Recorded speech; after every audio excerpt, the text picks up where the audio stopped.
আন্দোলন চলছে চলবে।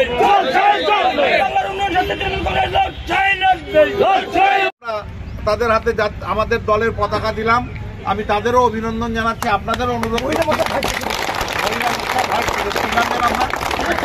পুষ্পিতা বর্মন, হাত তোলেন একটু, আপনি হাত তোলেন। পুষ্পিতা বর্মন সহ অনেকে, এই ঢাকটা কম বাজাও। পুষ্পিতা বর্মন সহ পুষ্পিতা বর্মনের সঙ্গে আরো অনেকে বিজেপির কর্মীরা যারা এতদিন বিজেপি ছিল, এই যে হাত তুলেছে এনারা আজকে মমতা ব্যানার্জির আদর্শে অনুপ্রাণিত হয়ে তৃণমূল কংগ্রেসে যোগদান করলো। আমি এনাদেরও অনুরোধ করব, আপনারা আসছেন, আপনাদের আমরা সাদরের দলে গ্রহণ করে নিলাম।